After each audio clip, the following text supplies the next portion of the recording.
5 बजे उठ जाइए और उठ करके सबसे पहला कार्य कीजिए, पृथ्वी के चरण स्पर्श कीजिए, भूमि के चरण स्पर्श कीजिए।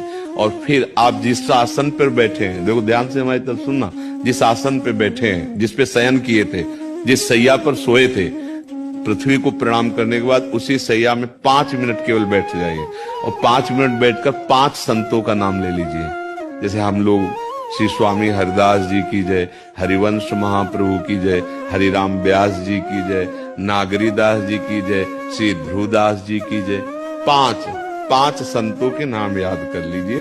तो पहला नियम लो, आज से मोबाइल से गंदी बात नहीं देखोगे, वृंदावन में बैठे हो। दूसरा नियम लो, अपने हाथ से कोई ऐसी क्रिया नहीं करोगे जो काम को बढ़ावा देने वाली हो, ठीक है। तीसरा, ऐसे मित्रों से नहीं मिलोगे जो आपको गंदी क्रियाओं के लिए, गंदी बातों के लिए, चाहे वो कोई भी हो, वो आपको प्रेरित करे। और नाम जब करो फिर हमें मिलना तो बताना। भोजन पर पवित्र भोजन, संग पर पवित्र संग, विचार पवित्र, आचरण पवित्र, तो काम के लिए गुंजाइश ही नहीं रह जाती है। नशा कर हमारा चरित्र देखो, हम राम चरित्र गाते। राम जी रघुवंश में प्रकट हुए, रावण उत्तम कुल पुलस्त करना थे, ब्राह्मणत्व उत्तम कुल पुलस्त करना, लेकिन चरित्रहीन हो गया तो राक्षस कहा गया। समझ रहे, चरित्र गाते हम, राम चरित्र गाते। मां केवल अंतर है, नहीं वही बड़ी रा उसमें भी लगी हुई, रा वही भगवद अंश है, जय विजय और कोई दूसरा नहीं। ये लीला करके दिखाया कि एक चरित्रहीन हो गया तो राक्षस, चरित्रवान वही भगवान। तो माताओं बहनों को श्राप है महाराज युधिष्ठिर का कि वो अपने मन में कभी बात छुपा नहीं सकती, एक न एक दिन उनको कहना ही पड़ेगा। क्योंकि माता कुंती ने कर्ण के उत्पन्न होने की जो बातें हैं उनको छुपाया। तो जिस समय महाराज युधिष्ठिर सबका तर्पण कर रहे थे अपने परिवार वालों का, तो कुंती जी ने कहा बेटा कर्ण का भी तर्पण कर देना। तो उनका शत्रु का तर्पण करने का आदेश माता क्यों देती हो? तो उनका वो शत्रु नहीं, तुम्हारा बड़ा भाई है। उनका सत्य यदि ऐसा उस समय बता देती जिस समय महाभारत शुरू हुआ था, तो मैं पैर छूता, और जब मैं कर्ण के पैर छूता तो युद्ध समाप्त हो जाता। क्योंकि दुर्योधन कर्ण के बल से ही लड़ा। आज मैं साफ देता हूं कि कोई भी माता बहन अपनी बात, गुप्त बात बहुत दिन तक हृदय में नहीं रख पाएगी, उसको बोलना ही पड़ेगा।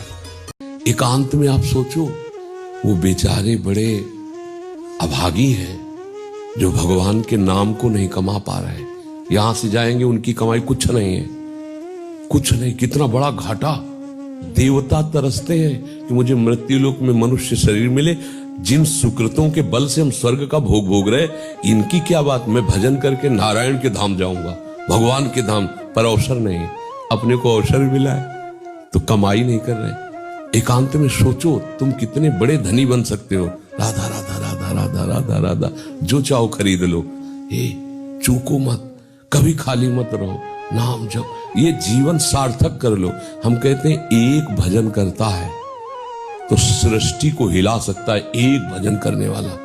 अगर सच्चाई से, ईमानदारी से भजन करो तो झलकने लगेंगे प्रिया प्रीतम, तुम्हें कहीं दूर थोड़ी भासेंगे। हमारे नाम पर जब करते हैं 10 मिनट एकांत में बैठ के, तो उसी टाइम पे पत्नी कुछ काम बता देती है, बच्चा कोई बात नहीं, तो उठ के खड़े हो गए, काम करने लगे, राधा राधा, अपना काम करने के लिए चल दिए। राधा भगवान को एकांत में बैठकर भजन करने से नहीं मिलते, काम करते हुए भजन करना सबसे श्रेष्ठ बात है।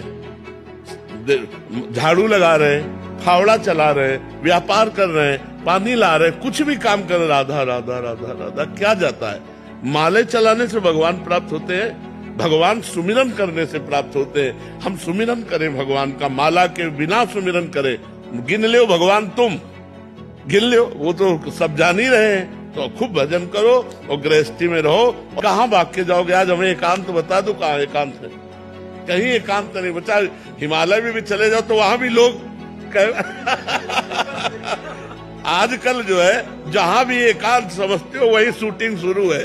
हाँ, कहता पढ़ लिख कर नौकरी मिल जाए तो शांत हो जाएंगे, नौकरी मिल गई तो लगता है पत्नी मिल जाए या पति मिल जाए बढ़िया मनोनुकूल तो शांत हो जाएंगे, पति पत्नी मिल गए तो बोले एक लाला हो जाए तो शांत हो जाएंगे, लाला हो गया तो बोले मकान बढ़िया बन जाए तो मतलब शांति ढूंढते ढूंढते मर जाता है और शांति नहीं मिलती।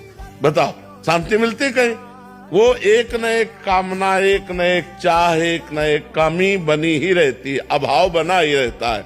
और उस अभाव की पूर्णता सिर्फ भगवान के भाव से होगी।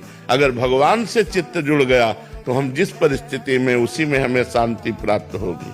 हमने 2 ही स्त्रियों से प्यार किया, एक मेरी माँ और एक धर्म पत्नी से, पर 2019 में माताजी किसी कारणवश उनका मृत्यु हो गई और पत्नी 6 महीने पहले हो गई। अब कह रहा है कि किसके लिए जीऊं, अंधेरा ही अंधेरा हो गया। इस लोक का नाम क्या है? मृत्यु लोक। और मरना है सबको, सबको मरना है, इसमें धोखा और ये कुछ नहीं चलेगा। सबको मरना है, कोई गर्भ से मर जाता है, कोई गर्भ के बाहर आके मरता है, कोई यौवन में मर जाता है, कोई बुढ़ापे में मर जाता है, लेकिन मृत्यु सबकी एक समय निश्चित है और यहाँ जो जन्म लिया वो मरेगा।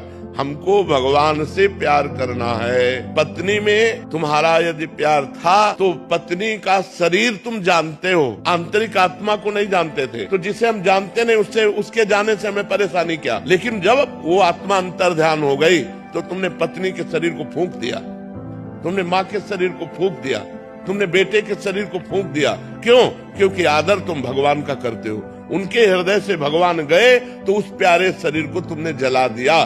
तो तुम जानबूझ करके उस शरीर से प्यार कर रहे थे। अगर वही जानबूझकर भगवान से प्यार करो तो ये प्रश्न नहीं रहेगा कि अब मैं किसके लिए जीऊं, अब मैं भगवान के लिए जीऊंगा। अभी मैं भगवान के रूप में पत्नी से प्यार कर रहा था, माँ से प्यार कर रहा था, अब मैं केवल भगवान से प्यार करूंगा। अब शरीरों से प्यार करते हो और शरीरों को ही जला देते हो तो कैसा तुम्हारा प्यार?